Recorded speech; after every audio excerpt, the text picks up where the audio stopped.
Hello বন্ধুরা, আসসালামু আলাইকুম। পাপড়ি মাশরুম অ্যান্ড অ্যাগ্রো ফার্মের পক্ষ থেকে সবাইকে শুভেচ্ছা। আশা করি সবাই ভালো আছেন।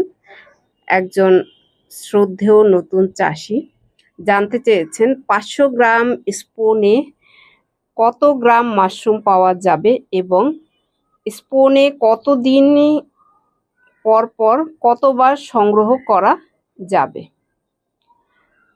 500 গ্রাম একটা স্পুন থেকে সর্বোচ্চ 200 থেকে 250 গ্রাম আপনি পাবেন। তবে যদি আপনি সিলিন্ডারে করেন সেক্ষেত্রে ভিন্ন পরিমাণ, সিলিন্ডারের পরিমাণ বেশি হয়। শীতকালীন সময়ে সিলিন্ডারটাই বেশি করতে হয়। যেহেতু আপনি শুধুমাত্র স্পুনের কথা জিজ্ঞেস করেছেন, তাই স্পুনের হিসাবটাই আমি দিচ্ছি। 500 গ্রামের এক একটা স্পুন থেকে আপনি দক্ষতার সাথে চাষ করতে পারলে 200 থেকে 250 গ্রাম হবে। এখন আপনি যদি দক্ষ না হন, আপনি যদি না জানেন, সেক্ষেত্রে আপনি আসলে কত গ্রাম পাবেন সেটা অনিশ্চিত। অনেকেই আছেন যে পিন হেড আসার পরে কি করণীয় বুঝেন না, জানেন না, শুকিয়ে ঝরে পড়ে যায়, তারপরও তার কোনো খেয়াল থাকে না। সবকিছু জেনে বুঝে করলে অবশ্যই আপনি 200 থেকে 250 গ্রাম পাবেন। আবহাওয়ার ধরন অনুযায়ী আপনি কত দিনে ফলন পাবেন সেটা নির্ভর করছে সম্পূর্ণ আবহাওয়ার উপরে। আপনার যদি খুব বেশি গরম থাকে, কোন জাত করবেন সেটার উপরে নির্ভর করছে।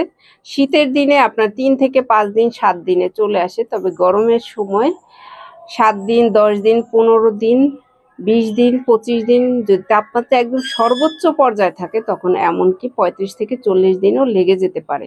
এটা যত বেশি তাপমাত্রা বেশি থাকবে, পরিমাণ সময়টা তত বেশি লাগবে। এটা নির্ভর করছে আবহাওয়ার উপরে।